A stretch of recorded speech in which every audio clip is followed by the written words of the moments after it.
session will be closed caption. This feature is available by clicking the closed caption icon at the bottom of the Zoom application. A transcript will be provided upon request.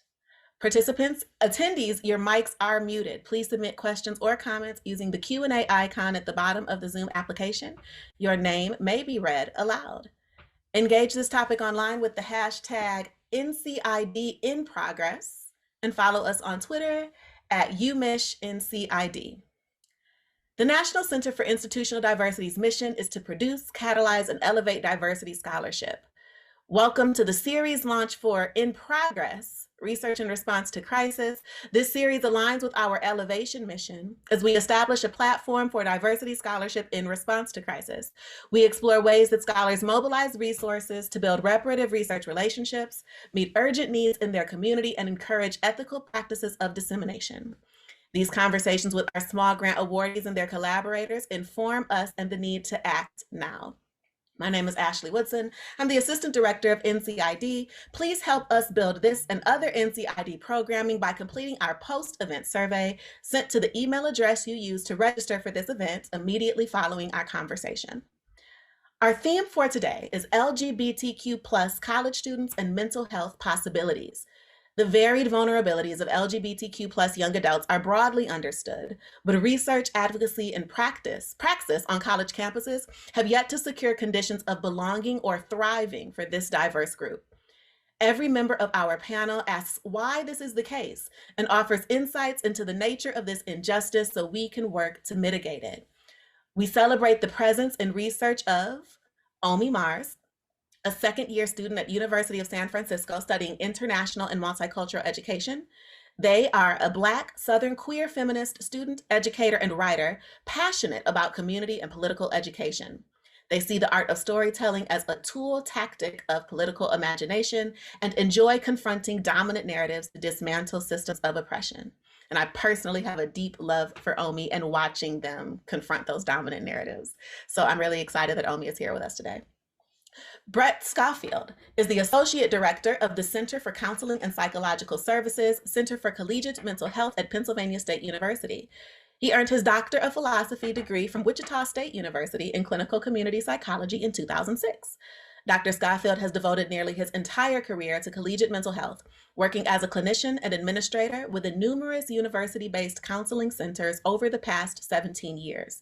He currently holds leadership positions within Penn State Center for Counseling and Psychological Services, as well as the Center for Collegiate Mental Health, a national practice-based research network of over 600 college counseling centers. Thank you for joining us, Brett.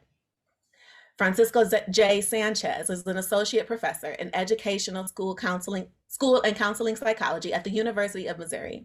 He earned his doctorate in counseling psychology from the University of Iowa. He completed his pre-doctoral internship at the University of Southern California and a 6-year postdoctoral fellowship in human genetics and neuroendocrinology at that UCLA School of Medicine. He is active within the American Psychological Association, where he currently serves as one of 3 expert consultants on transgender issues for the APA Office of the General Counsel, and he is an appointed member on both the APA Board of Convention Affairs and the APA Task Force on Differences of Sex Development. Ryan A. Miller is an assistant professor of educational leadership and higher education program at the University of North Carolina at Charlotte. His research agenda addresses the experiences of minoritized social groups in higher education, with emphasis on identities of sexuality, gender, and disability, as well as other intersecting social identities, and the institutionalization of diversity and equity initiatives within colleges and universities. Thank you for joining us, Ryan. Kirstin Byrd is a researcher and a 2020 graduate of the William & Mary Educational Policy Planning and Leadership Program, focusing on higher education administration. She has a Bachelor's of Science in Social Psychology from Spelman College and a Master of Arts in Student Development, LGBTQ college students, historically Black colleges and universities, global higher education, and women's issues in higher education. Currently, her research focuses on LGBTQ college students, exploring intersectional identity development, mental health, and how to inform institutions of their needs. Her professional goals include providing research-informed strategies and policies that promote the safety and inclusion of marginalized student groups, and supporting the evolution of historically Black colleges and universities. Daniel Delmonico is our very own PhD student at the University of Michigan in the School of Information. Daniel researches LGBTQ plus health, information seeking, and social media. Daniel's current research focuses on the sexual health information seeking of LGBTQ plus young people and the collaborative development of the LGBTQ plus health resources through participatory design. They will share highlights of their works in that order: Omi, Brett, Cisco, Ryan, Kirstin, and then Dan. We'll take questions at the end of all of the presentations. I'm going to turn it over to you, Omi.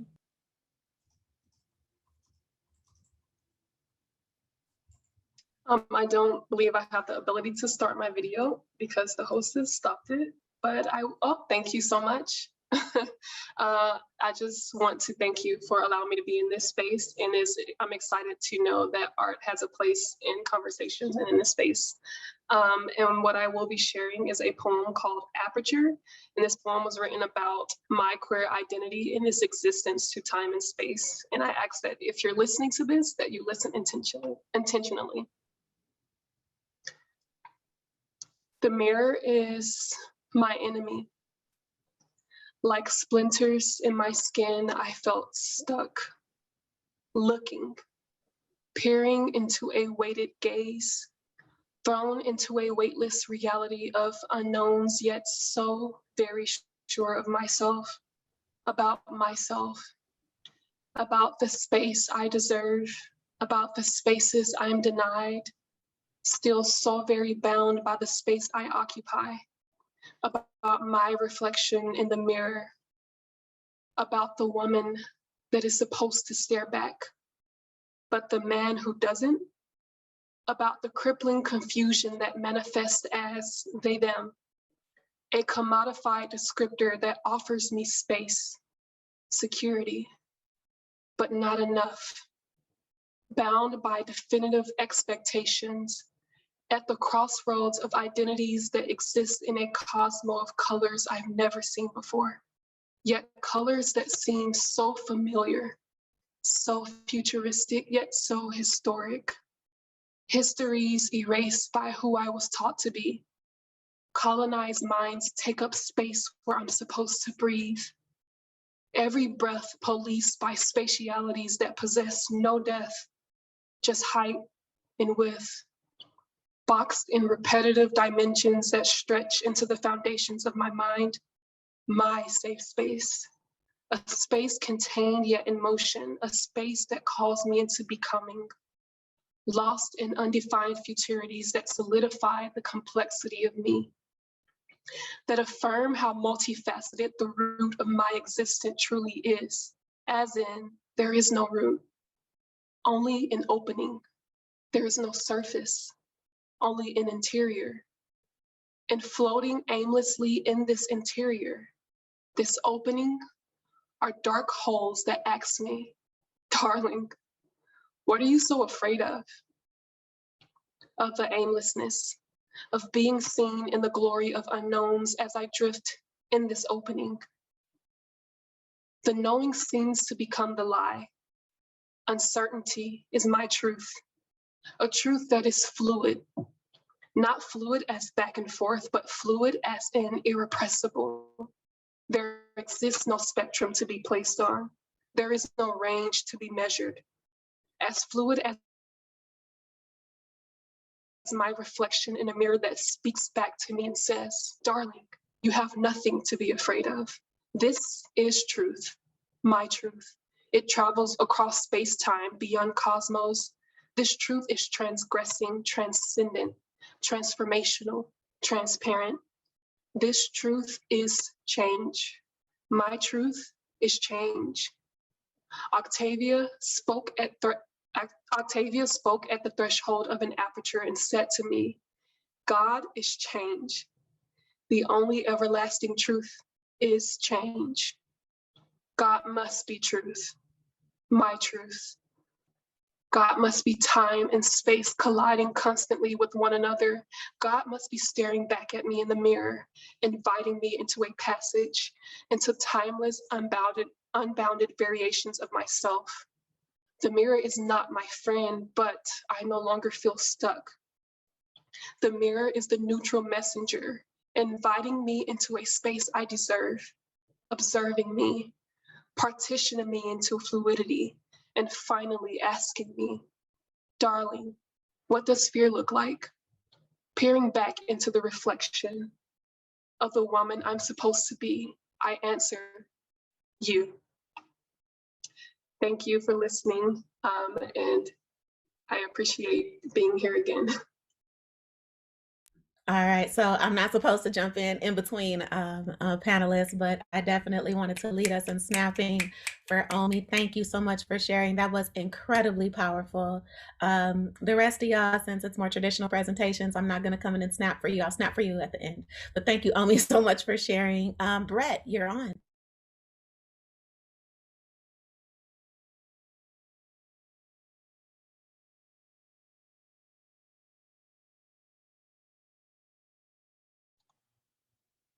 Thank you, Ami. That was a really powerful poem. So thank you for sharing that. Let me get my presentation up here.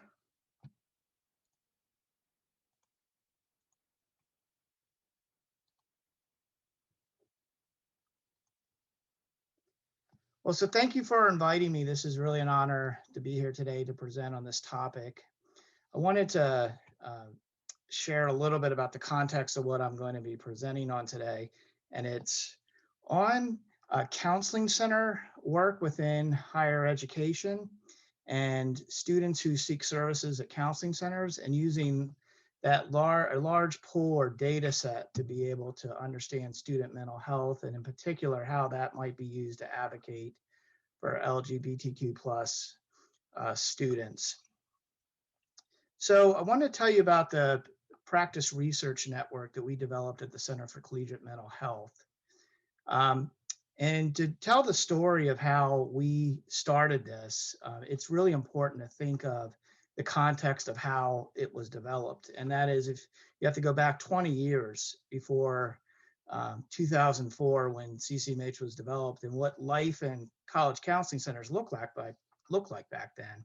So in the mid-90s and the early 2000s, there was this rise in anxiety among students that were attending college.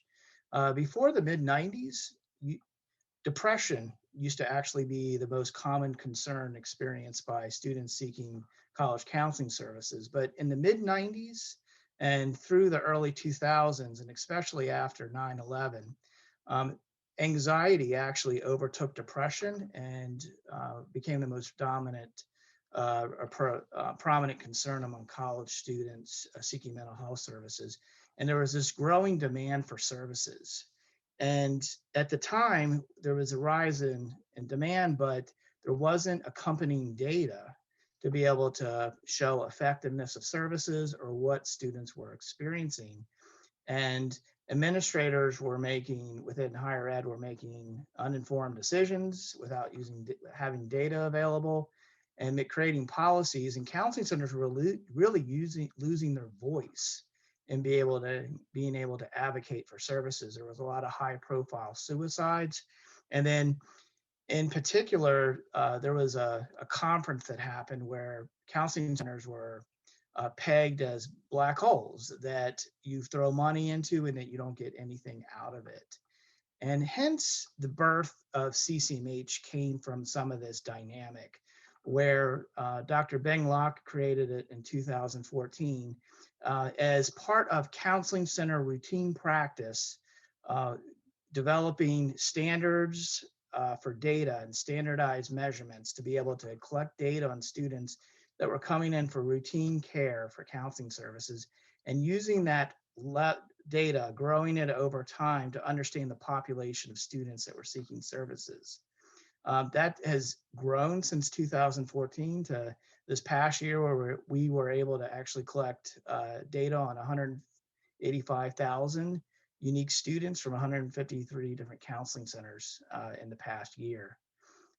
How we were able to grow this organization is it was a grassroots practice research network, PRN, that we developed on behalf of counseling centers.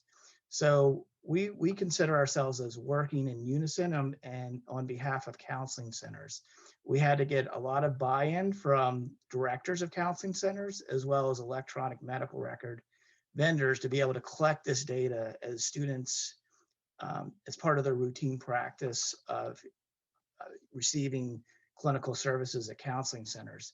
A big game changer from us was actually being able to further develop and adopt CCAPS, which is the Counseling Center Assessment of Psychological Symptoms from the University of Michigan in 2007.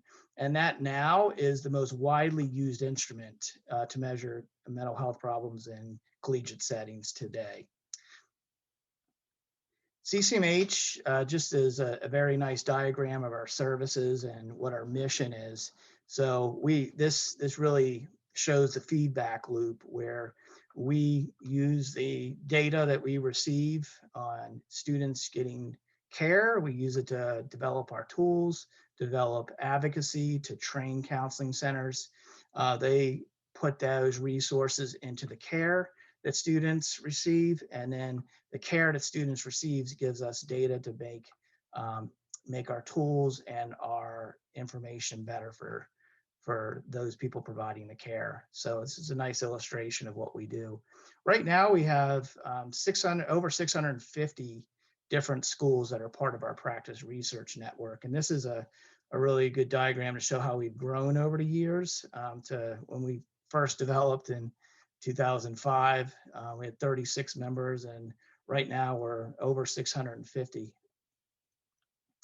This is a nice illustration of how over time the number of unique students that choose or consent to submitting their data to us, how that's grown over time. Again, we're pushing about 200,000 students in a given year to share data from their clinical services with us. It's de-identified data. And we now have well over 1 million unique students that are in our data set. So highlights just of our impact on the field of collegiate mental health. We offer tools for clinicians. Some of the most common tools are the CCAPS, which is a measure that students complete as part of their care that measures different aspects of distress. The SDS, or standardized data set, is another common tool that students fill out that asks a lot of questions about identity and historical variables and treatment seeking variables that we're able to get standardized data from. And then another part of our services that we offer is the CCAP screen, which is a version of the CCAPs that counseling centers can offer in a de-identified way on their website, or that's public facing, where students can take a screen as a check-in to see how they're doing. That gives them feedback on how distressed they are. This is a very a good service that we offer. Shifting quickly to the advocacy angle of our network is that we offer reports for centers where they can look at any group of students that come in for services and look at how distressed they are compared to national samples of students. That's a report we offer here called the Initial Distress Report. We can also offer feedback to centers on how they're doing with the services they provide students in terms of the change or the improvement that students experience in services after receiving counseling. And we can show how they're doing locally in terms of the change that students experience, and comparing that to how the national pool of counseling centers do in terms of change. Another advocacy tool is called our Data Navigator, which allows universities to look at how their students collectively compare to other universities across the nation in terms of different psychological distress variables. And it will tell you how you compare in terms of a percentile. This same Data Navigator tool will allow centers to look at how different demographic groups experience distress. And you can compare that to how that looks to national groups of people, depending on the demographic you're looking at. So another very robust tool that we offer here. A new area that we've been developing over the last 2 years is called the clinical load index. The clinical load index is a measure of supply demand characteristics within college counseling centers. So we look at, it's a very specific metric that looks at how much supply of counseling services is available relative to the demand of students that need services. And counseling centers can compare that supply demand metric to other counseling centers nationally to see if they have a very higher than expected or a higher than normal caseload of students per counselor, or whether they have a lower one. And if you have a higher clinical load index score or higher demand for services relative to supply, that certainly impacts how much care you can provide and how students, and it can also impact how students change at your center. Data dissemination is another really important part of our mission. And historically, we have relied on our annual report that we release in January of each year that has important updated data points of how students look across the previous 10 years or how they are changing, and also a special section that looks at a particular research project or research finding that we have had of note that's noteworthy of that year. So this has been our historical way that we disseminate data through an annual report. But more recently, what we're doing is we're still doing our annual report, but we're doing a monthly blog that updates our findings and relevant information in real time. So we're actually able to provide more relevant and frequent disseminations of data on a monthly basis now on our blog. And I invite you to look at our blog. The address is right down here. And we have updated it again monthly. We started this in September of 2020. Just wanted to point out too here is that we've used, our data sets are very, very large, and it's contributed to a lot of important findings in the LGBTQ plus community. And here's a few noteworthy articles that have been written from CCMH data that have really informed the care that counseling centers and the mental health community and their care for LGBTQ plus students. One just thing that when you look across these studies, it's really important is it's really clear from the findings that LGBTQ plus students are far more likely to experience harassment, trauma, anxiety, depression, social anxiety, suicidality, self-harm, and just the need for more services in order to address that. And that's really a common theme that if you delved into these articles that you would see. But I just wanted to point these out and invite you to certainly delve deeper into them if that interests you. Other thing I wanted to point out here as well is our monthly blog in February. We actually chose the month of February to submit a weekly 5-part blog series on the impact of COVID and mental health, something that's been very much on our minds about what the impact of the COVID-19 pandemic has on mental health. And we use the most recent data from fall of 2020 from students seeking services nationally. And we did a 5-part blog here. I really invite you to take a look at this because it's the most comprehensive data available about student mental health and at the impact of COVID. And I'll draw your attention to this part 3 blog that is particularly relevant to the discussion today and the impact of COVID on different identity groups. And we looked at that by sexual, gender identity, et cetera. And in general, LGBTQ plus students experienced significantly more negative impacts from COVID than did students that did not identify as LGBTQ plus.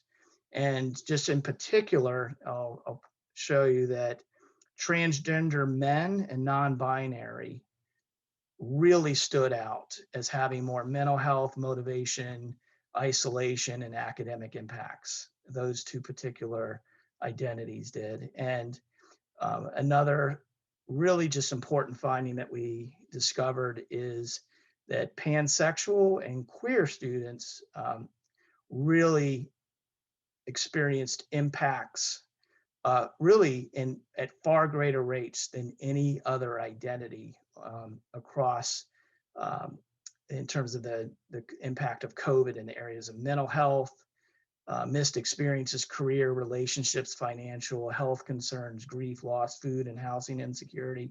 Really the identities of pansexual and queer really showed in the literature and in our findings to be the most impacted groups. So I invite you to go. There's a lot here in the COVID blogs. I invite you to take a look at it. There's a lot of identities that we broke this down by, and we certainly touch on intersectionality there as well and how that might also impact these findings. So thank you. I really appreciate the time here. This is my information.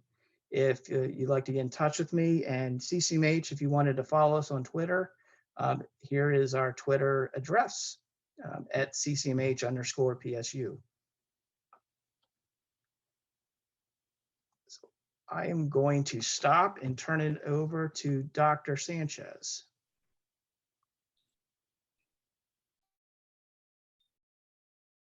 All right, thank you.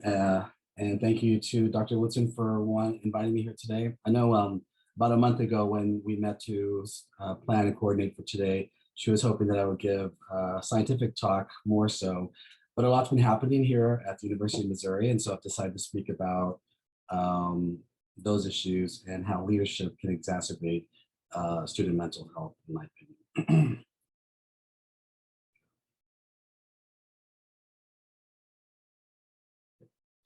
So yeah, so I'll start out a bit more broad on the societal issues because of course we live within a system before focusing on the tensions of our campus that do involve the LGBT community.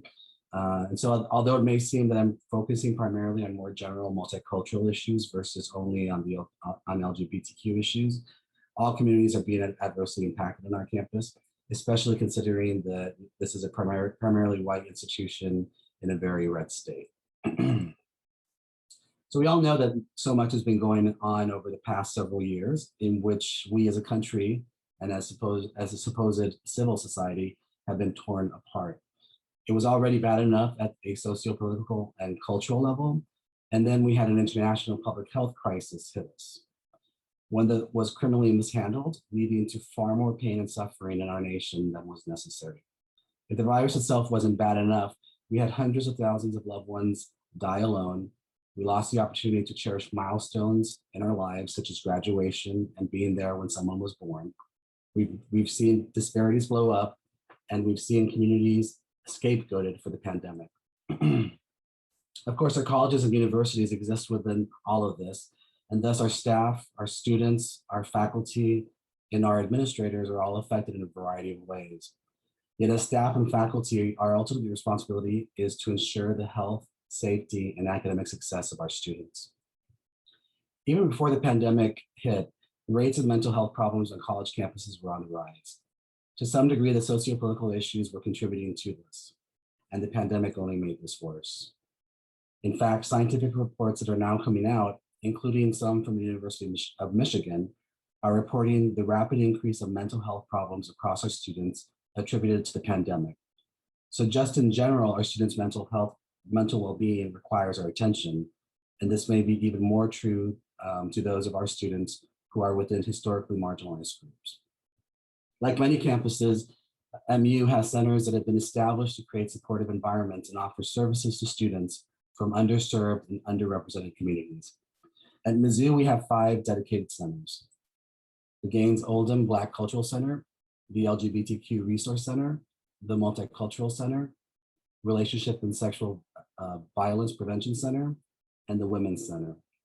The MC Center focuses on general educational experiences and advocacy for marginalized groups across campus, as opposed to the other centers that kind of have a more focused mission. But again, they work together and serve important parts of our student body. And in general, many students find these resources helpful, both for validating their experiences and providing an easy access to a community that they can turn to for support during their academic career. And we've had these centers for a while. That isn't until MU decided to do away with these centers. On April 18th, a tweet set off a firestorm. At Mizzou is firing all the staff of MU Women's Center, MU LGBTQ, the Black Cultural Center, the RSVP Center, and the Multicultural Center, who lead our beloved social justice centers and mentor underrepresented students. How is this progressing Mizzou diversity? This confirmed message that I'd actually seen on a group me, or that messaging service, which consists of faculty concerned with MU's administration. In that message, the professor stated that the university's plan was to move to combine all the centers into one space with fewer staff that could address any of these issues versus needing duplicated staff for all 5 centers. Of course, the university now refutes this.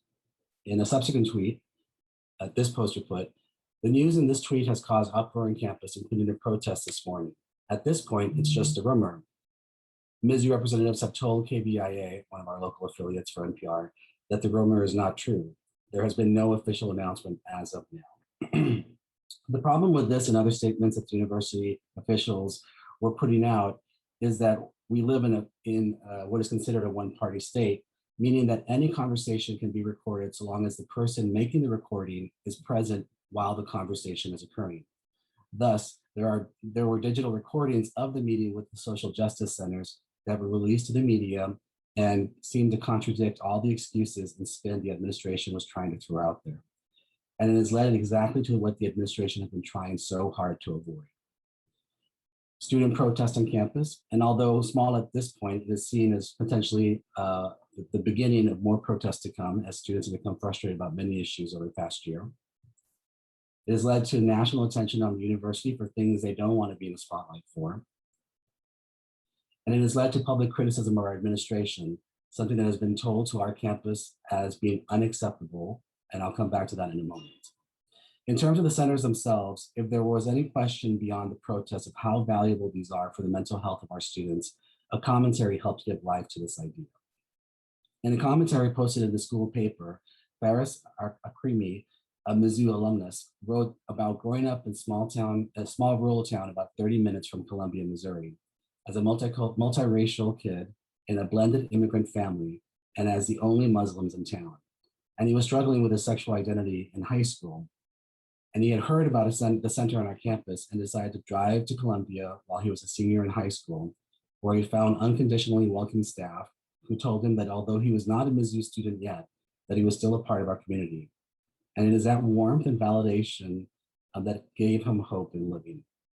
And the vital worth of the center that he described was echoed by LGBTQ students who met with a faculty advocacy group I'm a part of, especially trans students who come from different states and who feel very targeted right now because of what is happening in so many state assemblies. Faris has highlighted a big failure on the part of our administration in this commentary. The university insists the proposed restructuring will enhance the centers and increase total staffing. And I'm open to being convinced of the merits of the proposal, but so far the university has failed to explain how getting rid of the people who run these centers and serve as mentors, cheerleaders, supporters, and literal lifesavers for so many of us will enhance anything. And herein lies one of the biggest problems that we have at Mizzou. There is a lack of transparency and shared governance and decisions that have such a huge impact on our campus community. And this comes in the wake of many incidents and decisions that have already undermined trust in the administration. So how did we get here? I'm sure the history of bigotry and discrimination and the good old boy system at Mizzou goes way back. So I'll just start with what I know from when I first arrived at Mizzou in 2015. That fall semester, protests exploded across campus in response to racial discrimination. Many of you may remember those student-led protests that included peaceful marches, a tent city on the campus, the football team boycotting practice, a student hunger strike, and student faculty walkouts. This ended with the resignation of both the chancellor of our campus and the president of the university system, and a promise to address the concerns of the students. It's important to note that what we witnessed that fall didn't just happen all of a sudden. It came after more than a year of the students trying to work within the established system to raise concerns of bigotry and discrimination that were co-occurring as protests in the wake of Michael Brown's murder was taking place. Ferguson is only about 90 minutes away, and many of our students come from the St. Louis area. So our students on our campus were frustrated that their concerns were being shrugged off by administrators and nothing was being done. As is true whenever minority groups seem to make some kind of advancement, this led to a backlash from a variety of fronts. We had bomb and death threats, which led to many classes being canceled. We got attention from people running for national office. The state legislature, which is overwhelmingly Republican, decided to punish the university by removing funds. Many of our alumni donors decided to punish us as well by stopping the donations. And the enrollment suffered for a few years, putting even more financial pressure on the university. In hindsight, it's no surprise why the curators, which is primarily a Republican body appointed by a Republican governor, eventually selected who they did to be president of the entire system. And eventually they decided to merge his position to be president of the main campus as well, thus consolidating power and their control through this person. And what kind of leadership style does he have? Well, here's a few examples of some of the headlines that have come out since last summer. He suddenly removed the dean of my college, a dean who was seen as a staunch supporter of LGBTQ, international, students of color, and students with disabilities, and because she supported students who petitioned to remove a statue of Thomas Jefferson from the center of campus. He told all people in leadership roles, from his office down to the department level, that they had to back his decisions or they could find another job. He blocked students on Twitter for criticizing his administration's handling of the pandemic. And we learned that in his final review of tenure and promotion cases in June 2020, he applied his own set of rules, which were not official rules in our policies, leading him to reverse the affirmation given by the University Faculty Committee and the provost on 6 tenure cases and 1 promotion to full professor, which happened to include international faculty and faculty of color. So the decision on the Social Justice Center is just the latest move in the string of events that have been unfolding. Of course, he's not taking the fall. He's thrown the vice chancellor for diversity under the bus for that decision. And how else is the university going to respond to the protests from last week about the social justice centers? Just this morning, this headline came out in which they will be seeking to discipline the students who were involved in last week's protests. And now what they're using is that because in the wake of those 2015 protests, the administration made rules about how you were allowed to protest on campus, including no more tent cities, no bullhorns, no entry into any building, and no disruption to university businesses. So again, they've made it very hard to express your free speech, and if you don't do it the way they like it, when it's convenient to them, then you're going to be disciplined. So I think for those of us who are on campuses, especially the faculty and staff, just reminding us that it's important for us to play a role in advocating for our students. They shouldn't do a great job, but we should be alongside with them. And also getting involved on campus in terms of whatever governance groups you can, whether it be faculty council, student council, and other forms of bodies where you can have your voice be heard, be at the table, and hopefully have some oversight, create some change. We must look out for one another regardless of which community we're in.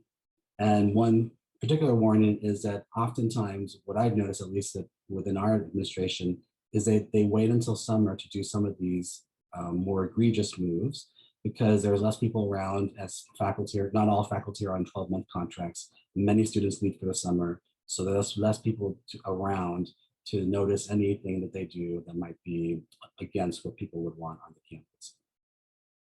As I said at the beginning, we had already seen a trend of mental health concerns rising on campuses before the pandemic.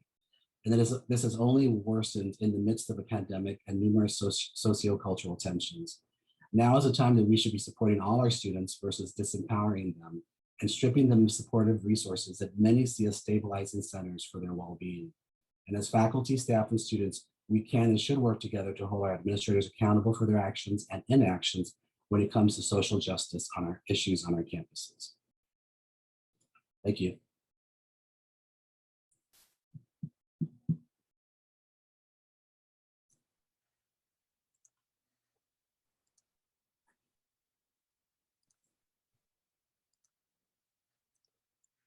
All right. Hi, everyone. It's wonderful to be with you this afternoon. I'm Ryan Miller, and I'm an assistant professor of higher education at the University of North Carolina at Charlotte, and I use he, him pronouns. And as I get started on this talk about disabled LGBTQ plus college students and mental health, I want to make a few acknowledgements. So first, the area now known as Charlotte, North Carolina, is located on the traditional homelands of the Catawba, Chiraw, Sugary, and Waxhaw peoples. I also want to gratefully acknowledge funding support from the NCID that I'll be talking about, as well as the Chancellor's Diversity Challenge Fund at UNC Charlotte. This research I'm going to be talking with you about is the product of a team effort. And so we are collectively a team of graduate students and researchers and practitioners and clinicians. And some of us come from higher ed and student affairs backgrounds like I do, and some of us from clinical mental health backgrounds. And so I wanted to give a shout out to Lex, Johnine, Brian, and Richmond. I wish that they could be here with all of us today, but you'll have to settle for hearing from me for just a few minutes. So what I want to do to start this is actually amplify and share some of the voices and quotes from some of the student participants in this research. And so I am going to quote from just 3 of them, which I think would be a good place to start. So the first is Aurora. Aurora said, quote, "I am disabled. I suffer from, well, sometimes suffer, sometimes delight in a lot of different neurodivergent kind of diagnosed and self-diagnosed conditions. I'm also a veteran of mental hospitals and all the ableism that's going on in the world right now and always forever. I'm Jewish, but from a mixed religious background. I'm queer. I'm polyamorous, kinky, and trans, specifically non-binary. I find myself usually at the intersection of a lot of descriptions." I also want to introduce you to Diego. Quote, "I'm a Latino gay male. But when I think about it, those are the terms I chose because those are the most easily recognizable to other people. As opposed to saying queer, Mexican-American, non-heteronormative man, I know that I don't have a severe limiting disability. The first diagnosis I received was generalized anxiety disorder. I saw my sleep doctor for about a year before they actually put me on a narcolepsy test," end quote. And lastly, I want to introduce you to Haley. Quote, "I identify myself as a young, queer mother of color, and I have never identified myself to others as a person with disabilities, but I have them. That, and I've come to realize that emotional illnesses, I guess, count. That there are such things as mental illness that can disable you, and I've had depression my whole life. I guess I got to the point where I assumed that suicidal thoughts every day is normal." So I wanted to start there in part, so you could hear directly from some of the words of participants, but also because I think some of what they even highlighted in those very brief excerpts or quotes corresponds to a lot of what we know. And there's also a lot we don't know, right, about disabled queer and trans college students, and specifically as it relates to mental health. So I think it's very important to ground and center this discussion, as others have on the panel today, in terms of an analysis of power and acknowledging the overlapping systems of oppression that structure many of the ways that students and people move through the world. And so in this case, in particular, genderism, heterosexism, ableism, and intersecting oppressions, including racism and classism that participants highlight. So that is also drawing on some of the work around crip theory that Alison Kafer and Robert McCruer in particular have done, looking at links between compulsory heterosexuality and compulsory able-bodiedness. When it comes to college students, there is a small but growing body of literature around disabled queer and trans college students. Only a little of it thus far has really explicitly addressed mental health. And frankly, a lot of it, what is out there, paints a grim portrait, right, of poor mental and physical health, the underutilization of resources on campuses that students are entitled to use, and frequent marginalization and disrespect on campus. What we know about mental health specifically, there are a few quantitative samples and studies, some survey studies, some from the National Study of LGBTQ Student Success led by Chris Wren and Michael Woodford, and then also some from student experience in the research university data. But these data sort of bear this out. So some samples of LGBT students with psychological disabilities not seeking accommodations, reporting disrespect on campus, and in one sample, 12% reporting attempting suicide in the past year. I've also been happy to be involved with work that explores how students explore their identities and build community and venture online using social media to do some of these things. So the project that I've been sharing today with you, looks at how LGBTQ plus college students with psychological and psychiatric disabilities describe their identities and describe their use of mental health resources. And this study draws on semi-structured one-on-one interviews with 31 students. And we in particular pulled out and focused on 20 participants and transcripts from interviews. So from those participants that identified with for example, depression, anxiety, PTSD, and bipolar disorder. And also many participants actually self-described sort of mental health issues or struggles or challenges. And there was this interesting tension between mental health and disability to tease out, because some students considered what they called mental health struggles to be a disability or a diagnosis to be a disability, and some did not. So I of course won't have the time to share all of the findings from this ongoing project. It will hopefully be coming to publication venues near you very soon. Some pieces of this work explore issues of identity and community and stressors that students are experiencing. I'll highlight, just with the balance of my time, some of our findings around mental health in particular. And there are many ways students sought mental health services, including counseling and therapy, both on campus and off campus, and many outcomes were helpful and positive. Students reported that they developed a sense of community and were able to gain insight and receive support. On the flip side, however, and very concerning and I think instructive for where we should go next, often a lack of cultural and intersectional competency that students encountered and experienced when they did engage those resources, and some structural barriers as well. So as I mentioned, this idea of seeking out, in this case, a counseling center on a college campus could help students develop a sense of community. And so Eva, for example, describes this experience of a support group. And I think that reminds us too, that it's not just about, as important and central in some ways as one-on-one therapy or sessions are, that some of those other programs, be it support groups, discussion groups, connecting with other students, can be very powerful and very empowering tools for students to take advantage of. Also, the process of gaining insight, and Taylor describes a process of people around them, encouraging them to seek out the counseling center, and then being able to meet some great contacts through what they did there. So there was also this lack of cultural, or really lack of cultural, of intersectional cultural competency. And so I'll highlight the words of Maria, one participant here. So quote, I requested somebody who is culturally competent because at the moment that's what I thought I needed. The way the counselor responded, she's sitting in the room where I'm trying to deal with this, where she's not acknowledging where I'm coming from. She's making all these assumptions about my sexuality and how that's, I don't even know how it came in, but it's like, that's not okay. It's hard to find somebody who I felt safe in all areas, end quote. And what I want to highlight here is that very last part, safe in all areas. And so Maria identified as queer, genderqueer, and Latinx, and describe this process of, yes, maybe there is someone on staff who is the LGBT specialist, and maybe someone is the Latinx specialist, but that all staff really need to have that competency, and that it's not enough to have those sort of siloed resources. And I'd also highlight the structural barriers. And so I'm sure Brett and CCMH data can really speak to this. But everything, the policies, time limits, number of session limits, and university counseling centers referring students out to the community at certain points as well. And so Aurora said, quote, especially if you're young or without insurance or queer or trans, and you want someone who will get that.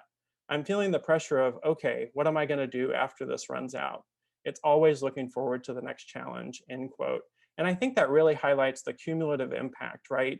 For students, again, navigating life, navigating the university or college environment at the intersection of these multiple oppressions, and that not being able to have a reliable source in seeking counseling or seeking mental health resources can be one more sort of challenge or obstacle to overcome.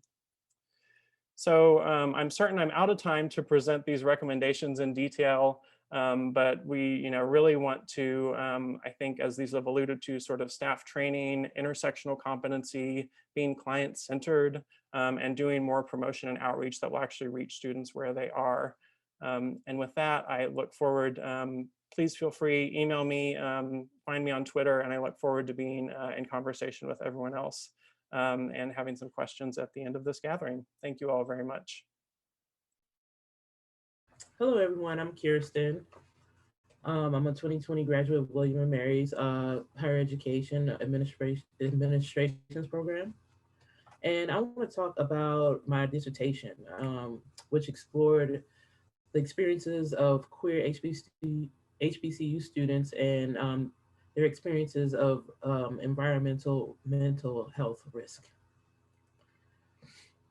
Okay, I found that intraracial homophobia on HBCU campus can create a mental health risk for queer students or questioning students. Um, my research goal is to identify the risk to mental well-being on these campuses and gather data to inform mental health practice, college leadership, policymaking, and social change. My theoretical framework is grounded in Aston's student involvement model, where he uh, studies student inputs like being queer or African American and parts of their identity prior to coming to campus. How this identity is, this intersectional identity interacts with the environmental structures found on HBCU campuses, such as cafeterias, classroom discussions, organizing, and other things. Um, so the first dimension is the student environment interaction and the outcomes of that. And I also wanted to know another dimension. The bottom line from input to outcome shows the progress of identity formation that's already going to go on during the college experience. All right.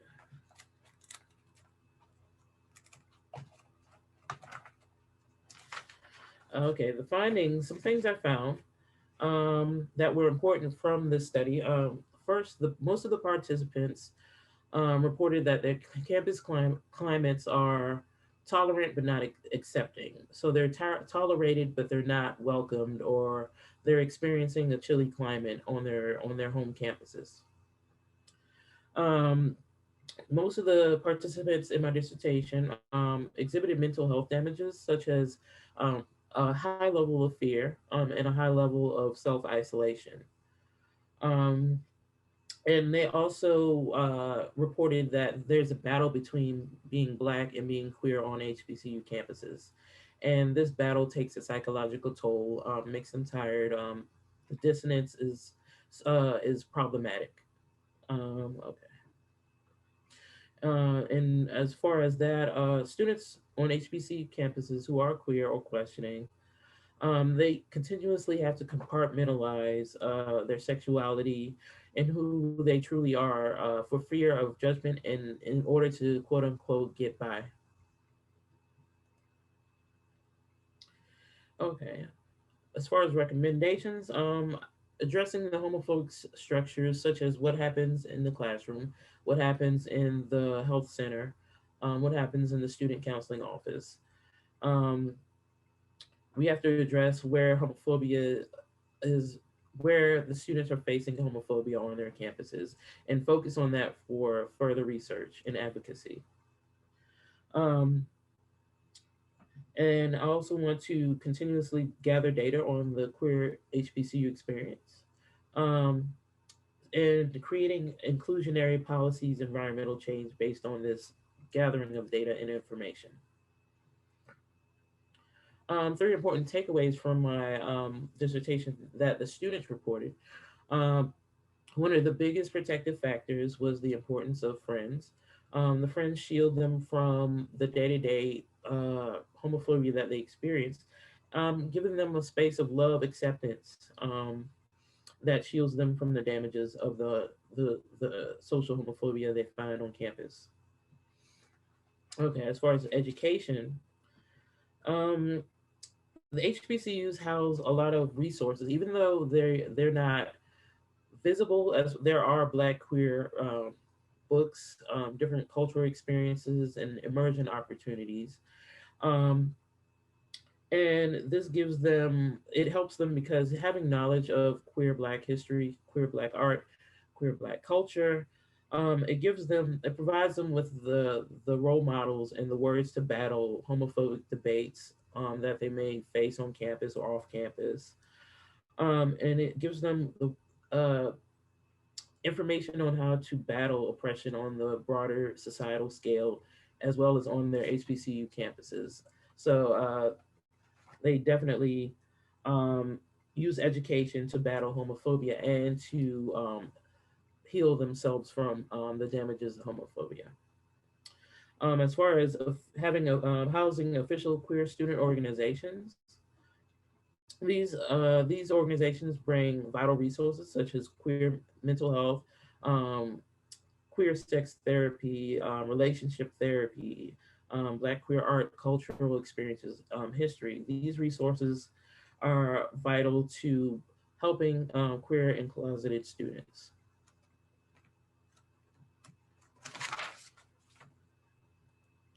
Okay, for my methodology, these three terms are important to understand when assessing the mental health damages of being queer and being African American at the same time. So intersectionality brings these things to light, and it ties the research of the different identities that house a person. This ties this experience to advocacy and change making for the better, and to battle oppressions on campus and on the societal level. Congruence and intersubjectivity provide a foundation for serving um, an at-risk, marginalized intersection of society. The participants in my study shared a similar experience or phenomenon of homophobia across their campuses and campus contexts. So it's important to look deeper into this intersection to bring out their common grievances and damages, then tie this common experience to knowledge making and informing advocacy and future change. Um, Students reported in my dissertation that there were a lot of places on campus where they faced discrimination from peers, administrators, faculty, things like that. On the level, there's the closet and staying in the closet, getting out of the closet, which is a very hostile, harsh place to reside mentally. Um, and it's important to know that when coming out to someone, if that person that you're coming out to gives you a negative feedback, that is found to keep the person in the closet and make them have like unhealthy ruminations and self isolate and live in fear. So when someone's coming out to someone who has a positive response to your sexuality, it gives the person a lot of confidence to disclose their identity to others in the future situations. And we all know that the coming out is a cyclical process where in life, whenever you're with a new person or a new group of people, the issue of disclosing your sexuality comes up. So you have to go to this developmental stage over and over again through life. Um, on the institutional level, um, HBCUs do house a gauntlet of homophobia where students report going to cafeterias, going to classes in multiple places on campus, and experiencing homophobic speech or some other form of slighting or discrimination. On a systemic level, the HBCUs are pillars of the Black community. Along with the Black church, they're very homophobic. They have a very homophobic culture. And on a broader societal level, the broader society is very heteronormative, racist, and we need to use this information to inform HBCU leadership. Okay. The gauntlet that they reported, that multiple students in the study reported, includes classrooms, dress codes, public safety issues, the cafeteria, peer and social spaces, and organizing and dealing with stifling administrations. And also, there's the big fear of outing, fear of judgment, and generally feeling unsafe of the students who provided their experience narrative. As far as evidence for practice, gathering the queer HBCU student narratives brings to light that they're suffering, they're vulnerable and at risk due to a homophobic environment of intraracial marginalization. So my three major suggestions to promote the well-being of queer students on HBCUs and also other campuses as well, PWIs and different institutions, to really use the climate study to gather data on their experiences. And I would start with data on childhood development, like with my dissertation. I have them go over their stories as children growing up Black and queer, which is important. And I also think that student belonging theory is also important to target the vulnerable students, especially closeted students and transgender students who are maybe invisible or visible to the point that they are discriminated against more. And my final suggestion is to create a central online LGBTQ student hub, a student center that can bypass the homophobic campus leadership. It can bypass the culture of homophobia and the issue of limited HBCU financial resources. And that's my information for my dissertation. Hi, I'm Dan Delmonico. I believe Charlotte will share the slide in the chat where I have this kind of image heavy. So there's alt text on the images and it should be view available for anyone that wants to follow along or check out the alt text on the images there. And so I'm Dan. I'm a PhD student at the School of Information here at the University of Michigan. And I'll be presenting on our project Designing Technology for LGBTQ plus mental health information needs. So this project has been going on now for coming up on the end of our second year already. And we are a team that is made up of the Community Health Access Initiative at the University of Michigan School of Public Health, and the team at the School of Information with me and my advisor, Dr. Oliver Hameson, and a few others here. And this project was ultimately brought about by the Action Committee. That's a group of young people in Washtenaw County, here where the University of Michigan is based. And they came to us with our research goals, the first one of which was to redesign the existing CHI website. And our goal was to meet the health needs of LGBTQ plus young people. And the Action Committee approached us kind of with the more tech user experience-y skills to go about and help them with this.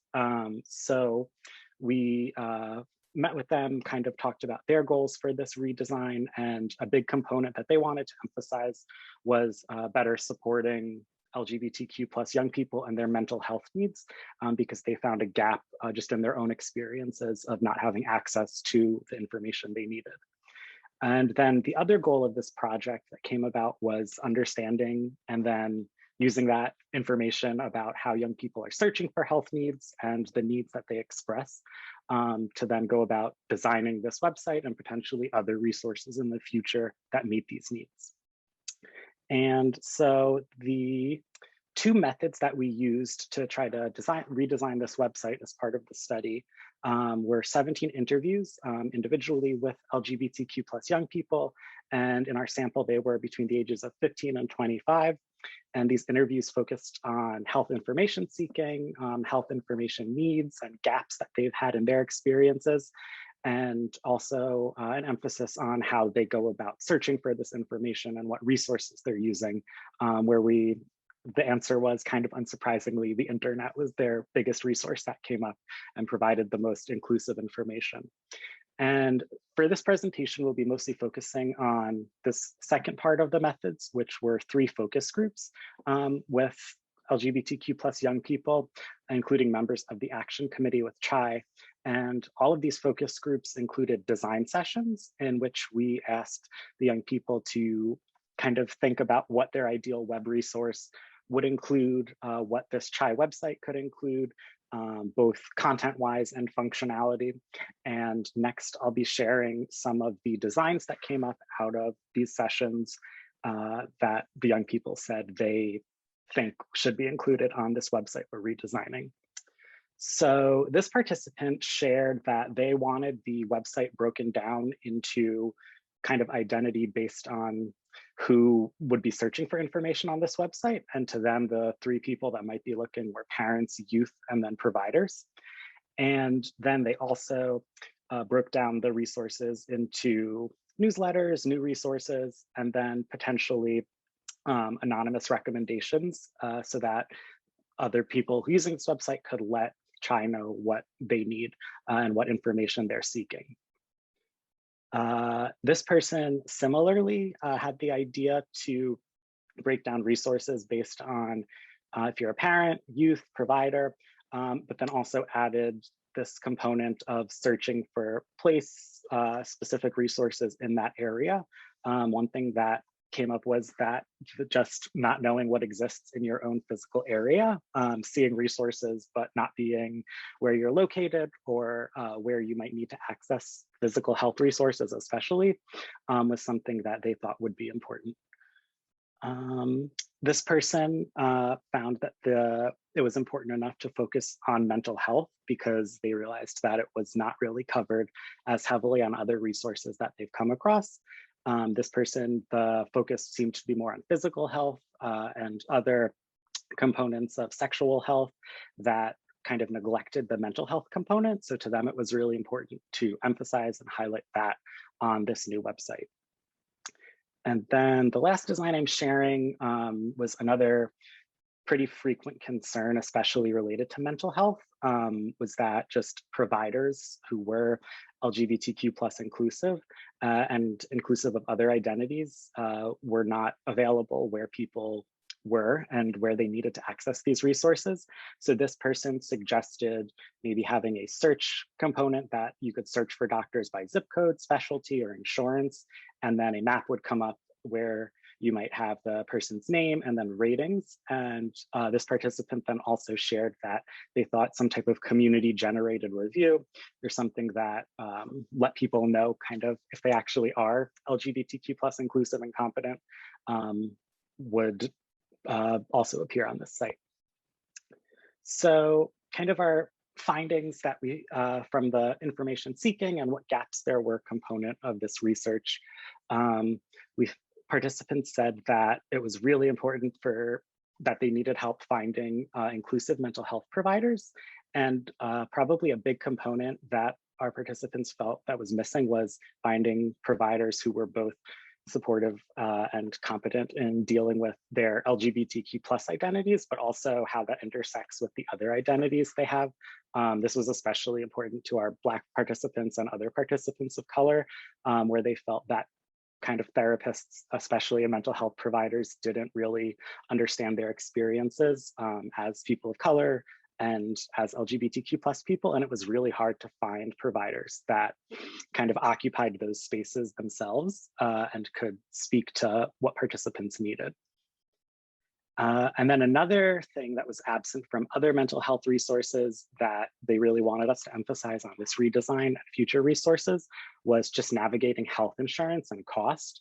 Participants mentioned that they needed help accessing care when they were uninsured, and then also accessing care if they were on parent or guardian's insurance. I know, especially for younger college students, high school age students, this was something where if they were seeking LGBTQ plus affirmative care, or even if their parents had stigma around seeking mental health care, still being able to access the care they knew they needed without letting their parents know, without having to access their parents' insurance.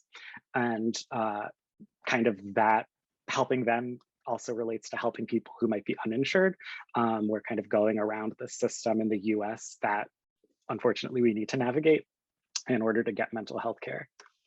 And then finally, some additional needs that came up related specifically to mental health were this LGBTQ plus 101 section is what some of the participants labeled it, but talking about what it's like to come out, what kind of things that they might need to know, and helping with that process. And then also developing community resources. So in addition to finding a mental health care provider and kind of those more medicalized resources, also access to support groups or local organizations or just even other social groups in specific areas that might be able to help deal with feelings of isolation, loneliness, could also help with that kind of coming out part and that LGBTQ plus 101 stuff.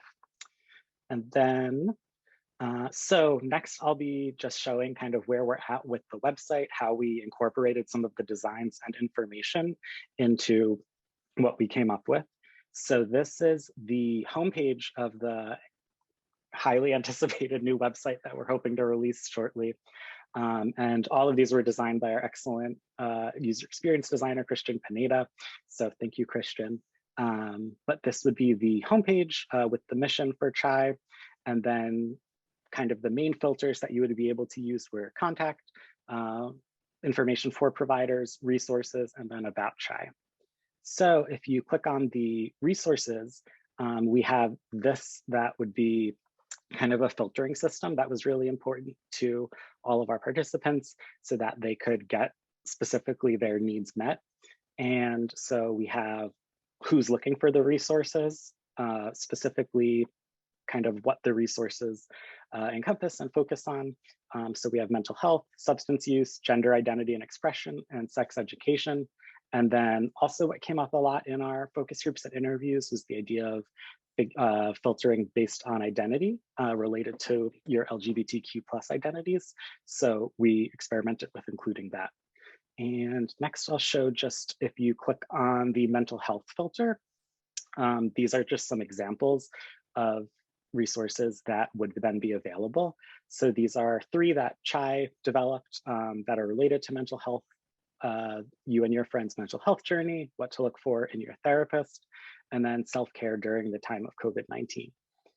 And last thing on the site, CHAI also offers, and kind of a major component of their work is mental health trainings that help tell providers how to be more LGBTQ plus inclusive with their clients and patients. So also having this on the website as a way to register for these trainings, which are all happening virtually. And also just if there are any providers on this call, if this is something you're interested in, you can go look up CHAI and register for some of their upcoming trainings. And so the next steps for this project will be user testing of this final website that's getting finished up, then a usability survey to ask the action committee and also other participants kind of how this met their expectations and needs. And then we can make any final changes, and the anticipated launch will be in summer 2021. So just kind of wanted to leave with these 2 messages, especially for people who might be in admin positions, higher positions than me as a PhD student at different universities and colleges. But even though we have this cool website that I'm really excited about, no website is going to solve these disparities that came up. I think it can help address some of them, but I think it's really important to remember that higher ed institutions can't website their way out of this mental health crisis happening, especially among LGBTQ plus college students. So they have to work to both guarantee affordable and accessible inclusive mental health care for their students and make sure that those are available in their communities. And lastly, I'd just like to thank our research and design team, Oliver, Christian, Shannon, Elliot, Gary, Laura, and of course, our action committee who kind of brought this all to fruition. And then also would just like to thank NCID for funding this project and helping us make this website. Thank you. And thank you, Dan. Thank you to all of our panelists, for Omi, for their poetic and first-person rendering of identity, fluidity, and juxtaposition that ended with a sense of what empowerment and wellness could look like for queer students. Brett's compelling history of what mental health needs have looked like on campus and powerful tools for gathering usable knowledge. Francisco's presentation on how queer wellness is directly impacted by administrative decisions and the importance of facilitating student advocacy as a way to affirm their sense of self and overall well-being. Ryan's review of the dimensionality of wellness, more radical notions of cultural competence, and the structural barriers to quality care informed by intersectionality, leading nicely into Kirstin's research on the need for culturally and historically informed care for Black queer students at HBCUs, and the need for dynamic support networks of friends and well-resourced student orgs. And that need was expanded upon by Dan, who discussed the structural need for access to information and the necessity to rethink how we developed, advertise, and offer identity-linked resources for queer college students. So we'll now be turning to the questions in the Q&A. If you left your questions in the chat, please transfer them over to Q&A, because that's where I'll be reading from. To answer some of the logistical questions, yes, this recording will be posted and slides will be available on the NCID website. If you registered, since you're here, you probably registered, you'll receive notification of that in your email when it's available. So let's start with a question: how to consider intersectional aspects of identity and tensions regarding student development and institutional bias towards certain elements of the LGBT plus identities experience above others. To note, I work at a historically white institution in a red state with a comparably small amount of students of color. So how do we consider intersectional aspects of identity and those tensions in our service, providing service, mental health services to queer students?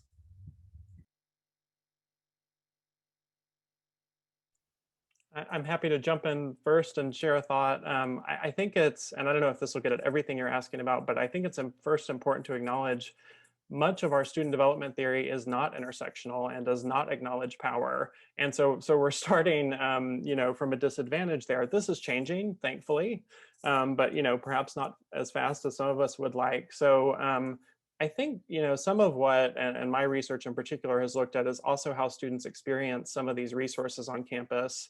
And in addition to counseling and mental health centers, I think we should also talk about identity-based centers and thinking about, this idea of safety and competence and empowerment for all, that, you can't chop us up into little pieces and take us to different, you're not one identity when you step in one space, right? And one in another. So I've heard from students about LGBT centers being problematic if the programming or staff or resources that are white-centered or ableist, for instance, right? So students may have a lot of trouble even accessing that space.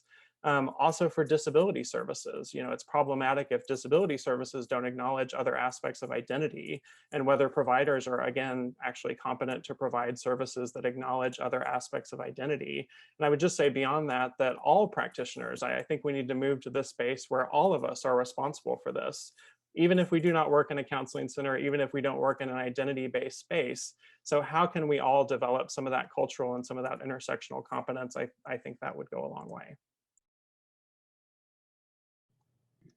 I'll just share there too. Go ahead, Brett. Yeah, really great points that Ryan made. And counseling center staff at a lot of different institutions do have frequent trainings on different identity variables that are part of the annual trainings that they do.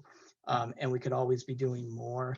One thing if you switch to the data aspect of intersectionality, it quickly becomes very complicated to be able to measure different aspects. For example, the COVID blog that I talked about, I just pointed out 2 different demographic variables that we were looking at. We looked at 6 other ones.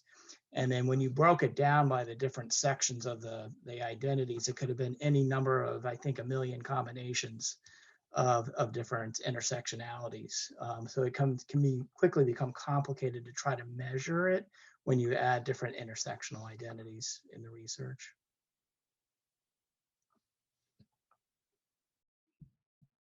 Thank you. Thank you for that, Brad. Another question: 33 states have introduced more than 100 bills that aim to curb the rights of transgender people across the country, with advocacy groups calling 2021 a record-breaking year for such legislation.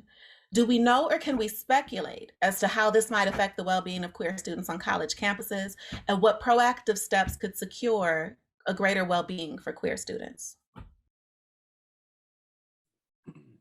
I mean, I think at any time, the government steps in and institutionalizes bigotry based on some aspect of identity, it affects a lot of people. I mean, we saw that in the way, when California passed Proposition 8 in California to overturn marriage, and that was a very liberal state. It certainly had rippling effects across the country, even though people weren't in California. Of course, that was eventually overturned.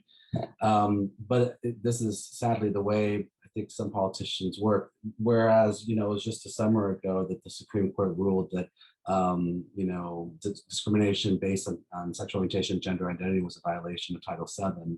And then now so the state legislators are now moving to find some way to, I don't know, add more bigotry and oppression to those populations. So yeah, I think it will have an effect on people, of course, regardless of where they live, even if they're not in Arkansas or wherever these bills are being passed, because the fear is they're going to ripple until it gets caught up by the federal legislation or Congress, which I doubt it will. It'll have to somehow end up at SCOTUS. Yeah, and at least from APA's point of view, we're certainly keeping track of them. We're watching the bathroom bills, we're watching these healthcare bills, and we're watching the athletic issue play out at the lower levels in anticipation that if they rise high enough, we'll certainly weigh in with the courts. I think transgender students, just by nature, by nature of their visibility and performability, they're on the front lines of homophobia and that experience on campus. I think that this is a reason to offer transgender unique supports catered to any campus. I think to be proactive about it, have sit downs with your students, student leaders, queer students, like any queer students should have their voice heard, in administration, in the president's office, and have respectful discussion, putting their needs into written and institutionalized policy. I also think that transgender students, to be proactive again, use safe zone stickers, have safe zone training every semester. And I think that would the college campus environment greatly. Thank you for that, Kirstin. So some of it is making sure we take advantage of what's already in place, but then also seeking new information from our students whose bodies are quite literally on the front lines of some of these battles. Thank you for that. Anyone else in response to that question? I'll take another from I'll just say one more thing, Ashley. It's also appreciating, yes, we're talking kind of the big level, or the federal level or state level, but also appreciating what we can do at the grassroots. And so, we can help create the communities that we want. There, pre-pandemic and the last 4 years, there was already a lot of racism and sexism and transphobia and ableism within the LGBTQ community.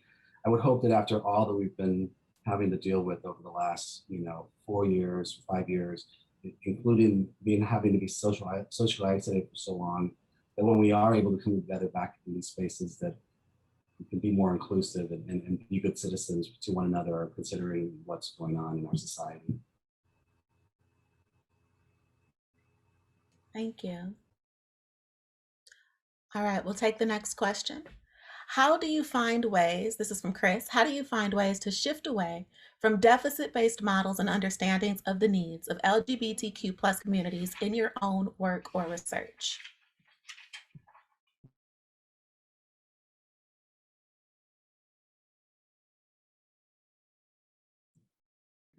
Kirstin, if you're sharing, you're muted. It's Okay. Okay. As far as could you repeat the question? Yes, how do we shift away from deficit-based models and understandings of queer students in our work and research? Okay, I'm thinking that you start with the human voice, their experience, and you ground everything in that. And I think that once you respect their voices, then the answers will come out, I think. Yeah, I think. Oh, sorry. Oh, no, go for it, Dan. Is it Dan? Yeah, okay. Yeah, just in my own work, which focuses a lot on sexual health information seeking, I think in terms of not focusing on deficits, focusing on strengths, there's some really cool stuff, especially happening online with like these queer youth about how they're sharing and finding and creating sexual health information that just like doctors, schools, families aren't giving to them, that they're like looking up and researching on their own and sharing. So I think like, in this case, trying to leverage some of these existing online spaces and methods and getting them involved in this information creation and sharing process is one way to move away from that kind of deficit model where we're just focused on what's missing and what's not there, to think about what is there and how we can use that. Thank you, Dan. Cisco, you had a I was response? just gonna say, I mean, I think, yes, definitely involving the community in different aspects of our research to see what's important to them, what is it they want to know. So I think it goes back to the idea of like, it's questions we choose. We choose either come from a deficit model, or we can try to have questions that come more from a strength-based positive psychology perspective to see what are the good things about people, how they're making it, as opposed to what is bad about them or something. So yeah, the questions we ask are important. I think I would just add on to sort of that the research serves like a legitimation and a validation function. And I've heard that from research participants before. So I think the choice of what topics we research and who we engage with and who we collaborate with is really important. And I think going back to sort of why are we doing this work? And I have to remind myself that it's to be in community with others and to improve these conditions and to combat these forms of oppression. And so I think the less, or the more we can move away from, doing it for the legitimacy of an IRB or the legitimacy of a dissertation committee or a tenure committee or a hiring committee, and more to, do good work. I think that putting that out in the world and even having that visibility and validation is so important, to the research process.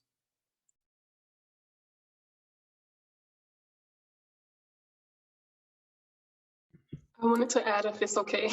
Oh, of course. Yeah, I think coming from a student perspective with that specific question on moving away from deficit models, and I imagine that it's not so much about moving away from deficit models, but interrogating what's considered deficit and why it is. And I know Ryan was talking about the legitimation of a lot of research for the purpose of IRBs. And I think that centering the voices and experiences of those who are considered deficit and reframing how we understand deficit is one important way that we can not so much, again, move away from deficit models, but reframe why something is considered deficit or characteristic is considered deficit, and then reapproaching problems and reapproaching solutions.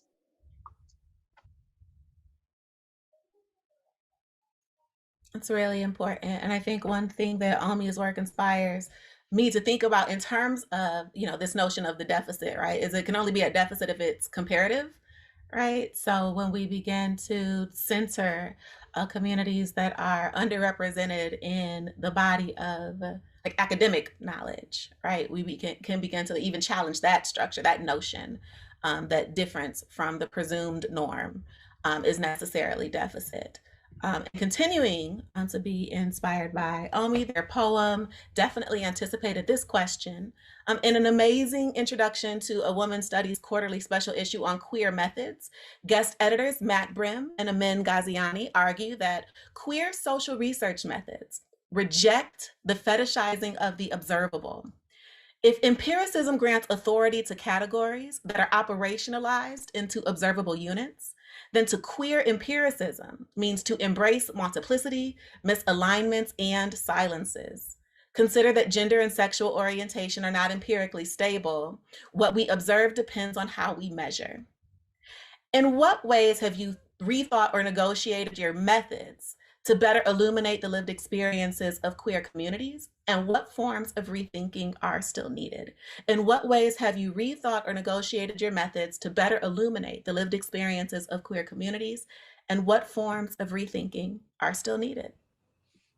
I think as far as methods, the act of collecting and transcribing the written or heard human voice allows for anyone, especially the marginalized, to have their voices tied to formalized knowledge making, which adds to historical record, which feeds into future theorizing and understanding. I think there's also an unending combination, an unending way to combine theoretical lenses to gather information about the human experience. Um, so I also, I guess that's why my study uses intersectionality, and I love the concept because it sheds light on the intersubjective experience, the collective experience, which is experienced in isolation. So I think it's important to use like any type of theoretical lens, combination of lenses, combination of identities, and things like that. I think these things all would shed light on a phenomenon of people experiencing oppression, especially in an interracial setting where within the monolith there's marginalization. So I think that's all pretty important as far as methods. Thank you, Kirstin. It's a really great question. So when we think about collecting information from students that are seeking care nationally, and we're trying to capture questions to be able to be welcoming and affirming in that language, it's really complicated because you can ask 20 different psychologists how we should ask this question and what the identity should be, and you'll get 20 different answers about what that might be. So it's we actually just redid our identity questions in the past 2 years to be more updated based on feedback from students, also clinicians, and we did our homework. So we went and talked to the Fenway Institute, the William Institute. We talked to different departments around the country, got different perspectives to arrive at a balanced decision to try to capture these identity variables. And you'll get some agreement, but there's also regional differences in terms of the language people use to capture different identities. So we for us, it's very important to be able to do that, but we have to strike a balance too, to be able to know that there's going to be some clinicians, students that might experience the questions as not as the way that they would potentially identify. And we do have a section in there where students can self-identify. And we frequently look at that when students write in self-identify section to see, are there things in there that are becoming more frequent that people are using to identify? And should we start to think about adding some new language in here? Thank you, Brett. You're welcome. I think about this question in terms of issues of, it brings up for me issues of time and sort of fluidity and how things change across time. And, it reminds me of sort of the fluid nature of queerness and transness. And I would add mental health and disability, right? And sort of, I feel like there's this incompatibility between lived experience that is fluid and ongoing, and then and the type of research that a lot of us do, you see this snapshot in time. And so I think that that's a real challenge for researchers of how do you translate some of that fluidity? How do you share that? How do you report on that? And are there other methods that we can explore? Some folks do more longitudinal methods or more in-depth relational approaches. And so some questions that I've grappled with are around even participant recruitment criteria, sort of this big question of who counts and what does that mean? And for me in my research, it was important to not rely on sort of diagnostic, medical, or legal criteria, but to really have it driven by how participants identify. And many participants, many students, many people use multiple identifiers contextually, right? So I heard from participants that, okay, I'm queer in this space on campus, I'm bi in this other space, I'm pan to my best friends, and I'm lesbian to my parents, maybe, right? So it brings up this conundrum of sort of how to capture that. And I've also grappled with and wondered about what happens when the formal research relationship, if you will, ends. And so I've wondered about sort of what happens when that might evolve into mentor-mentee, advocate, friend, whatever it might be. So sort of thinking of, is that relationship, again, back to fluidity, is that always sort of this stable, unchanging relationship? And most of the time, I think it's not. I agree. Most of the time, it's not. As someone who maintains relationships of great dynamism, like with research participants and co-researchers.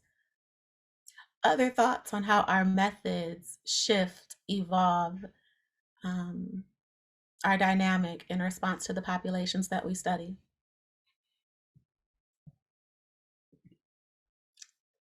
All right.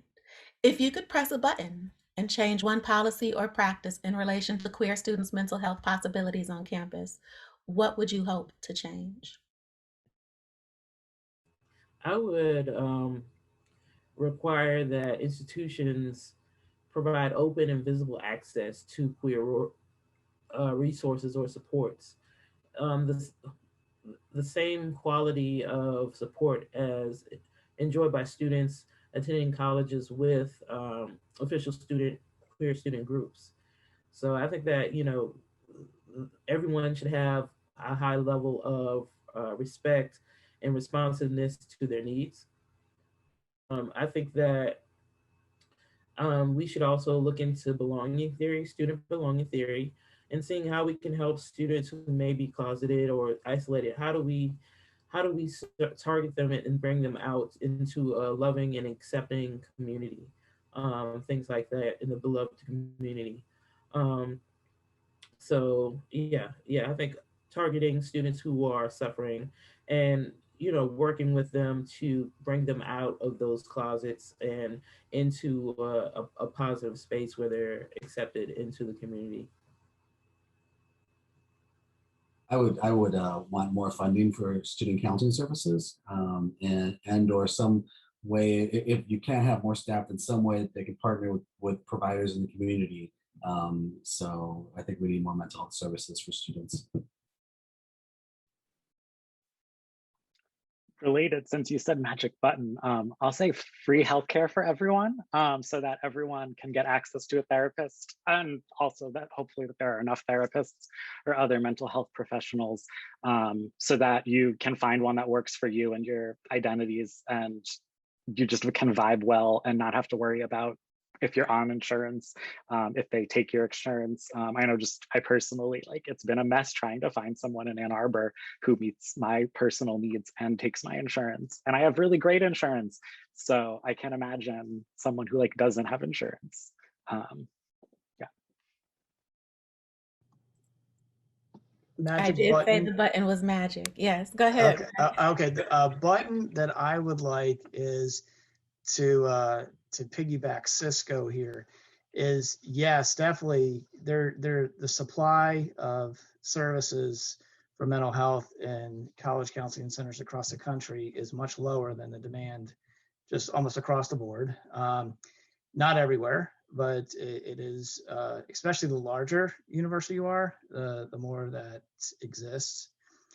I would like, so I think resources is a great one. I would also like a little more transparency and alignment. And that's what we're working on at CCMH, between what stakeholders expect, from students to families, et cetera, to administrators, to faculty, what they expect from the counseling services, and what the reality on the ground in terms of what the funding is and what the staffing level is can provide. Because I think the misalignment there about what faculty, presidents, administrators, and universities think and expect a counseling center to do and what they actually can do is way off based on the staffing level at a lot of institutions. And I think that's what we want to be able to do, is try to bring that more into alignment so we can be talking about apples to apples here, or the same thing, and what the need is. And so we find that there's a lot of misalignment there in the field. My magic button, um, my magic button wouldn't more so change a policy. I feel like I'm more philosophical, so I think big. So it would be changing the culture of support, where I feel like a lot of LGBTQ plus queer and POC students, the support that they receive from within the academy is mostly vertical. It's never really horizontal.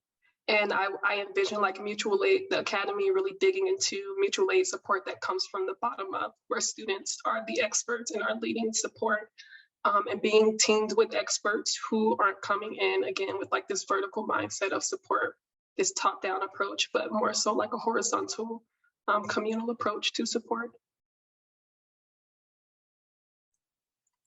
I completely co-sign everything that has been said. One sort of addition I would offer is acknowledgement and support for this idea of virtual and online and app-based sort of community building and identity exploration for our communities is here to stay. Actually, it was here long before the pandemic, and so I think we need to look at communities, including queer and trans communities and disabled communities and communities of color, that because of often our physical proximity may be limited, that there's a lot of sort of possibility that online spaces offer us, right? And I think that I get nervous, so we've been in Zoom land, as I like to call it now, for 14 months. And I get nervous as, traditional sort of place-based colleges start to go back to campus, quote unquote, that we're going to say, okay, we can't do any of this anymore. And I think the other piece for me would be thinking of what are these changes that we may have made that actually work better for a lot of people, or what are some of those flexibility things and how we learn and how we work that could be here to stay, or that could be better, thinking through what can be offered virtual, what truly needs to be sort of place-based or time fixed, right? So I think sort of definitely learning from, in particular, queer and trans communities that have been doing this online, and showing that online spaces, are environments unto themselves, right? I think there are a lot of, higher ed practitioners have thought of it as sort of, it's just an entree or an extension back into a physical space, and it's not as real or not as legitimate, right? So I would want to acknowledge that.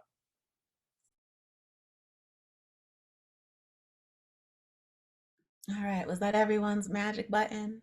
All right, so across those answers, clearly there's gaps in care. Clearly there's gaps in the services we're providing. What are some of those informal or invisible moments where queer students have been able to find affirmation, support, negotiate success that's not well represented in our more top-down studies of policy and practice?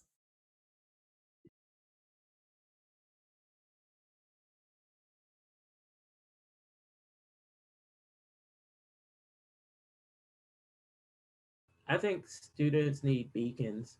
They need places where they can see, like safe zone stickers, for example.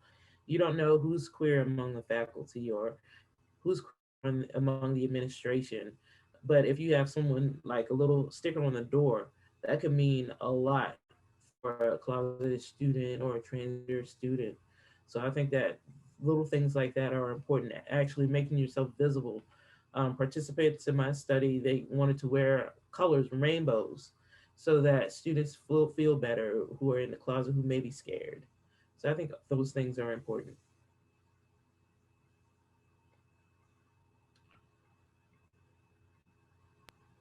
Thank you, Kirstin. What other micro moments can we learn from to expand, that sense of self and that sense of belonging on our campus?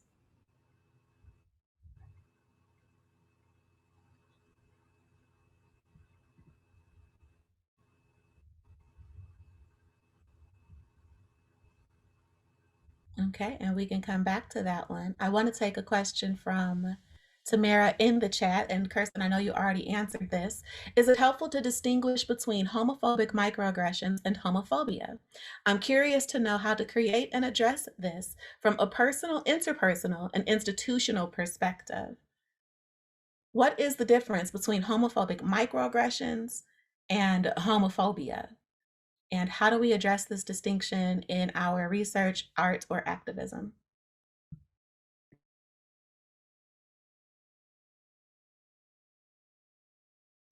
So one thought on this, and I've recently been doing some work around microaggressions experienced by LGBTQ students with disabilities, but I sort of distinguish between sort of the symptom and the disease.